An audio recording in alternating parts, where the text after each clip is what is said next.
জীবনে ব্যর্থতা খুব জরুরি, জীবনে পরাজয়টা খুব জরুরি। জাস্ট সফলতার জায়গায় কিভাবে যাবো, পৌঁছাবো এটা বোঝার জন্য। তখন একটা কাজের সাথে থাকার সৌভাগ্য আমার হয়েছিল, যেটা হচ্ছে জুয়ের একটা কাজ। চুল ছোট করে দাও যাতে আর কেউ ধরতে না পারে, একটা বিজ্ঞাপন ছিল। সো এই কাজটাই তৎকালীন সময়ে new York Times, NDTV, Yahoo, Huffington post প্রায় সকল জায়গায় এই কাজটা নিয়ে আসলে তৎকালীন সময়ে কথা হয়েছিল।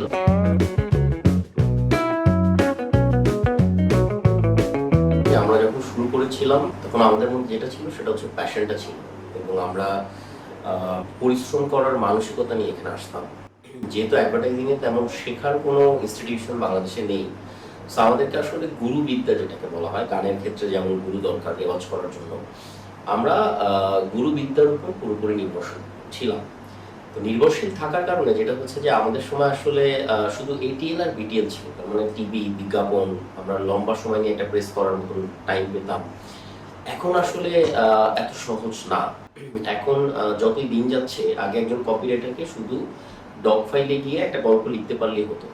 এখন একজন কপিরাইটারকে এক্সেল এর কাজ জানতে হয়, পিপিটির কাজ জানতে হয়, তাকে পাওয়ার পয়েন্টে সবকিছু বসাতে হবে, প্রেজেন্ট করতে হবে, তাকে এআই এর কাজ জানতে হয়, জেমিনি ক্লোড থেকে শুরু করে প্রত্যেকটা এন্ডে তাকে প্রপার নলেজ না থাকলে সে আসলে টিকে থাকতে পারবে না।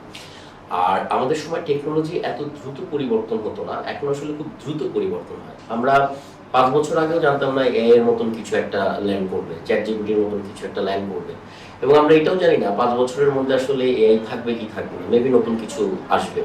সেই জায়গা থেকে আমার মনে হয় এখন অনেক চ্যালেঞ্জিং, এবং এখন যারা আসবে তাদেরকে আসলে অনেক কিছু জেনে বুঝে তারপরে এখানে আসতে হবে।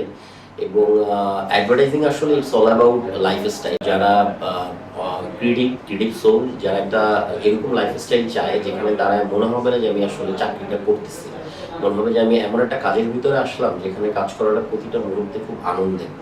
সো এমন কিছুর প্রতি যাদের আগ্রহ থাকবে তারাই শুধু অ্যাডভার্টাইজিং এ আসুক, এবং দিনকে দিন অ্যাডভার্টাইজিং আরো অনেক বেশি কঠিন হয়ে যাচ্ছে, এবং একই সাথে আরো অনেক আনন্দের হয়ে উঠছে কাজ করাটা। এআই কি ভাই চ্যালেঞ্জ নাকি আপনাদের জন্য, মানে এই ওয়ার্ল্ডের জন্য, নাকি আপনার এআই কে সুযোগ হিসেবে দেখছেন? মানে সাপোজ কেউ যদি এআই প্রম্পট দিয়ে একটা কপি লিখে ফেলে, সেটা আপনার কি গ্রান্ট করছেন, বা বা আদৌ এটা দরকার আছে কিনা এই জিনিসটাকে? এআই আসলে চ্যালেঞ্জ হচ্ছে তাদের জন্য যারা আসলে কাজে ফাঁকি দিতে চায়। এআই কখনোই চ্যালেঞ্জ না, কারণ দিন শেষে মানুষের ইমোশনের যে জায়গাটা, সেটা কখনোই আসলে এআই পুরোপুরিভাবে করতে পারবে বলে মনে হয় না। এখনো অবধি আসলে মানুষ তৈরি করা সম্ভব হয় নাই। এখনো অবধি দাঁত বানানো থেকে শুরু করে ছোট্ট চুল, সেটা আমরা এখন পর্যন্ত বানাইতে পারিনি।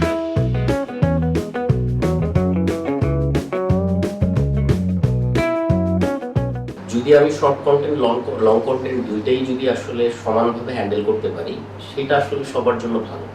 লেখালেখির অভ্যাসটা আগে থেকে যদি থাকে তাহলে আপনার জন্য এটা স্ট্রেংথ, বাট বিজ্ঞাপন সম্পূর্ণ আলাদা জায়গা। এবং আমি আবারও বলি, বিজ্ঞাপনের জন্য পড়াশোনাটা খুব জরুরি। আমাদের আজকের যুগের যে প্রজন্ম তারা অনেক জানে, এটা ভালো, বাট একই সাথে হচ্ছে তারা যাই পড়ে বা জানে সেটা শুধুমাত্র ইউটিউবে।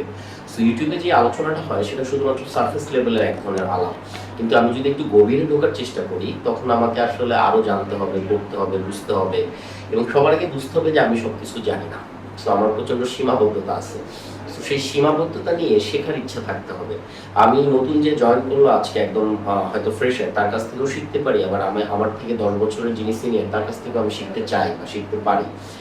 এই ইচ্ছা নিয়ে যদি আসা যায় সেটা ভালো। এবং সারা পৃথিবীতে আসলে ব্র্যান্ড নিয়ে কি কাজ হচ্ছে, ব্র্যান্ড আর্কিটেক্ট থেকে শুরু করে মানুষের সাইকোলজি কি, বাংলাদেশের মার্কেট কি, আমার প্রোডাক্ট অনুযায়ী টিজি অনুযায়ী আমি আসলে তার সাথে কিভাবে কমিউনিকেট করব, সেটা যদি আমি না বুঝি তাহলে ইটস আ প্রবলেম। আমি গুলশান বনানীর লোক, কিন্তু আমি পঞ্চগড়ের যে ছেলেটা বিকালবেলা বাইক নিয়ে ভ্রুম ভ্রুম করে দৌড় দেয়, ওর মাইন্ডসেট যদি গুলশান বনানীর কমিউনিকেশন দিয়ে ওকে ধরতে চাই, সেটা পসিবল হবে না। ওকে ওর মতো করে বুঝতে হবে। সো যারা এই মার্কেটে আসতে চায় তাদেরকে আমি বলবো, অবজার্ভ করার ক্ষমতা থাকতে হবে, সকল ধরনের মানুষের সাথে মিশে যেতে হবে, অনেক পড়াশোনা করতে হবে, শেখার ইচ্ছা থাকতে হবে, এবং লেখালেখিটা আপনাকে অবশ্যই হেল্প করবে।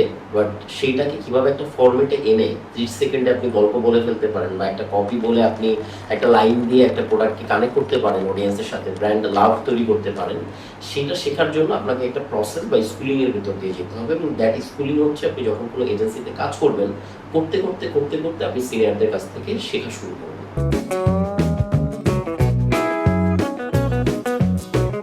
মেন্টরশিপ ইজ ইম্পর্টেন্ট এবং সবকিছু ইউটিউবে পাওয়া যায় না। প্রথমত এই জায়গা থেকে একদম সরে আসতে হবে এই প্রজন্মকে, ইউটিউবে সবকিছু নাই। কারণ আমার এরকম অনেক ঘটনা আছে, আমি হয়তো লিখলাম কোনো একটা স্ক্রিপ্ট, পেছনে আমারই মেন্টর দাঁড়ানো তানভীর হোসেন, এন্ড তানভীর ভাই হয়তো সাথে সাথে ওই মুহূর্তে একটা সলিউশন করে দিল। সো এইভাবে অনেক কিছু আমি ওনার কাছ থেকে শিখতে পেরেছি। আমার সবচেয়ে জরুরি আমার দুইজন মেন্টর, সরোজ আশরাফ এবং এমিল ফেরদাউস। আমি এদের কাছে নানানভাবে ঋণী। আমি এই দুইজনের কথা অলওয়েজ বলি। আমার মনে হয় তরুণ প্রজন্মের জন্য সেটা হচ্ছে যে আমাদের আগে ছোট্ট একটা তথ্য জানার জন্য যতটা বেগ পোহাতে হতো, এখন সেটা না। সো এটা একটা স্ট্রেংথ যারা তরুণ প্রজন্ম। কিন্তু একই সাথে যেটা বুঝতে হবে সেটা হচ্ছে আমাদের আবার স্ট্রেংথ যেটা ছিল, আমরা সিনিয়রদের কাছ থেকে শেখার সুযোগ পেয়েছি, এইটা আসলে এই সময় এসে শেখার জায়গাটা থাকতে হবে এবং জীবনে একটু অস্থিরতার পরিমাণটা কমাতে হবে। কারণ অবশ্যই সিও হয়ে যাওয়া যায়, বাট ডে ওয়ানে এসে এক্সিকিউটিভ হওয়ার পরের দিন যদি আমি সিও হয়ে যাই, তাহলে মাঝখানের যে কষ্ট বা মাঝখানের যে দুর্বলতা, এগুলো আসলে আমাদের আর শেখা হয়ে উঠবে না। জীবনে ব্যর্থতা খুব জরুরি, জীবনে পরাজয়টা খুব জরুরি, জাস্ট সফলতার জায়গায় কিভাবে যাবো পৌঁছাবো এটা বোঝার জন্য। অ্যাডভার্টাইজিং এর সবচেয়ে জরুরি যেই জায়গাটা সেটা হচ্ছে প্রথমে আগে ওই ইমোশনে যাইতে হবে যে এটা আসলে আমার ফ্যামিলি। বিকজ এটা 9টা 5টা জব না, এখানে আপনি ঢুকবেন 9টায়, বাট আপনি কখন বের হবেন তার কোনো ঠিক ঠিকানা নাই। আমি আবারও বলতেছি, আমি বলবো না এটা খুব হেলদি, আমরা চেষ্টা করতেছি এটাকে একটা ফরম্যাটে নিয়ে আসার, বাট প্রবলেম হচ্ছে এখানে অনেকে যেতেই চায় না বাসায়। কেন চায় না? বিকজ আপনি দেখবেন এখানে ঢোকার মুহূর্তে আপনি ফুটবল দেখছেন, কয়েকদিনের মধ্যে এখানে পুল টেবিল চলে আসতেছে। সো এটা আসলে কেন? বিকজ এখানেই ওই যে গেম খেলতেছে, PS5-এ ফুটবল খেলতেছে, পুল টেবিল নিয়ে ব্যস্ত, আড্ডা দিচ্ছে, গল্প করতেছে। সো এইটা আসলে দিন শেষে যখন বেশিরভাগ সময় এখানে থাকা হয় তখন এটা একটা ফ্যামিলির মতন হয়ে যায়। আমার প্রিয় ক্যাম্পেইন অনেক। আমি বরং আমি এমন ক্যাম্পেইনের কথা বলি যে ক্যাম্পেইনের সাথে আমার নিজে থাকার সৌভাগ্য হয়েছে। আমরা অ্যাডভার্টাইজিং একটা কথা বলি যে অ্যাডভার্টাইজিং এ আয় বলে কিছু নাই। আমি যখন নর্মাল আর্ট করি, মানে কমার্শিয়াল আর্ট না, নর্মাল ঠিক বলবো না, তখন আসলে কি হয়, আমি যখন একটা বই লিখি তখন শুধুমাত্র আমার, তখন বলতে পারি যে এই বইটা কিঙ্কর হাসানের লেখা। কিন্তু যখন অ্যাডভার্টাইজিং এ কোনো অ্যাড হয়, কোনো ক্যাম্পেইন হয়, এটা কারো একার অবদান না, এখানে আসলে শব্দটা হচ্ছে উই, একটা টিমের পেছনে কাজ করে। সো আমি খুবই নগণ্য একজন মানুষ হিসাবে ওই ক্যাম্পেইনের সাথে থাকতে পারাটা আমার সৌভাগ্য মনে করি। একটা হচ্ছে যখন আমি সান কমিউনিকেশনে ছিলাম, তানভীর ভাই ছিলেন, অপু ভাইরা ছিলেন, তখন একটা কাজের সাথে থাকার সৌভাগ্য আমার হয়েছিল, যেটা হচ্ছে জুয়ের একটা কাজ, চুল ছোট করে দাও যাতে আর কেউ ধরতে না পারে, একটা বিজ্ঞাপন ছিল। আরো ছোট করে দিন যাতে এভাবে আর ধরা না যায়। সেটা হচ্ছে নারীদের যে নির্যাতন করা হয় সেই জায়গা থেকে করা, এবং এই কাজটাই তৎকালীন সময়ে নিউ ইয়র্ক টাইমস, এনডিটিভি, আপু, হাফিংটন পোস্ট, প্রায় সকল জায়গায় এই কাজটা নিয়ে আসলে তৎকালীন সময় কথা হয়েছিল। আরেকটা কাজের সাথে আবার এরকম অনেক কাজ আছে, আরেকটা কাজের সাথে আমি যুক্ত থাকার সুযোগ পেয়েছিলাম যখন আমি এসিডি MCL-এ ছিলাম। নেভিল ভাই, সাদিক ভাই, মানুষদা সবাই ছিলেন। নগদে আমরা একটা কাজ করেছিলাম তামিম ইকবাল এবং সাকিব আল হাসানকে নিয়ে, যেটা এখনো পর্যন্ত বাংলাদেশে অর্গানিক ওয়েতে সবচেয়ে বেশি শেয়ার হওয়া কাজ, উইদাউট এনি বুস্টিং একদিনে 1 লাখ প্লাস শেয়ার করেছিল। বিশ্বকাপের ঠিক আগে সাকিব আল হাসান এবং তামিম ইকবাল একটা অ্যাড করেছিলেন। হ্যাঁ, যে আমরা সবাই এক।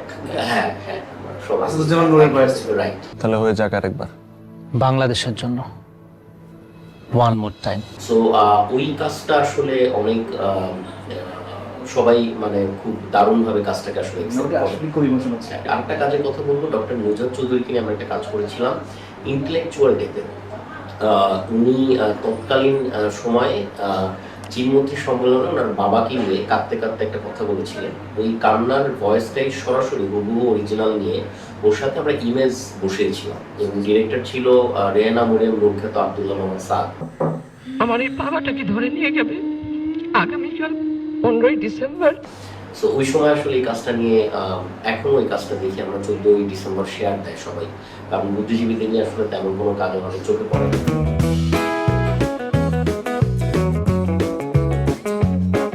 আমি ছোট্ট করে বলবো ইটস ফান।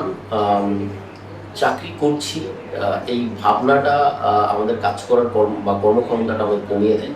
যখন কাজ করাটা আনন্দের হয়, যেমন আমরা যখন জিম করি খুব টায়ার্ড লাগে, কিন্তু খেলার জন্য যখন দৌড়াই, ক্রিকেট খেলার জন্য বা ফুটবল খেলার জন্য, আমরা টেরই পাই না কখন সময় পার হয়ে যাচ্ছে। সো অ্যাডভার্টাইজিং হচ্ছে ওই খেলাটা, ফুটবল খেলা বা ক্রিকেট খেলা। আমি দৌড়াচ্ছি ঠিকই, ব্রেনকে কাজে লাগাচ্ছি, ছোটাছুটি করছি, ডেলিভারেবলস যাচ্ছে। সো এটা একটা, ওই যে আবারও বললাম যে প্যাশন থেকে না আসলে বা এই লাইফস্টাইলটাকে এনজয় করার মতন ক্ষমতা যদি না থাকে তাহলে এখানে না আসাটা বেটার। আর যারা মনে করবে যে no this is my place, আমি আমার আইডিয়া দিয়ে পুরো পৃথিবী জয় করবো, আমি আমার ভাবনাটাকে সবার মাঝে ছড়িয়ে দেওয়ার চেষ্টা করব, তাদের জন্য দারুণ একটা জায়গা অ্যাডভার্টাইজিং। ইভেন যারা লেখালেখি করতে চায় বা যারা বড় ফিল্ম মেকার হতে চায় তাদের আমি বলবো লাইফে অ্যাটলিস্ট 2 থেকে 3 বছরের অ্যাডভার্টাইজিংয়ের স্কুলিং থাকাটা খুব জরুরি। আপনি সুজিত সরকার থেকে শুরু করে আপনি প্রচুর লোক পাবেন বাইরে, প্রসূন যোশী, তারে জামিন পারের যে গান যান বা রাঙ্গা বসন্তীর গান যান। সো অ্যাডভার্টাইজিংটা লাইফে থাকার কারণে হয় কি সে বুঝে যায় কখন থামতে হবে, কিভাবে অডিয়েন্সকে আসলে আকৃষ্ট করতে হবে, মেদ কিভাবে কাটবো লেখার বা সিনেমার। সো অ্যাডভার্টাইজিংটা থাকলে সুবিধা। আমি সবাইকে বলবো যে যারা তরুণ প্রজন্ম সবাই welcome, this are beautiful place. এবং এখানের সিনিয়র জুনিয়রের যে সম্পর্ক, এই সম্পর্কটা অন্য কোথাও খুঁজে পাওয়া ইজ ভেরি টাফ।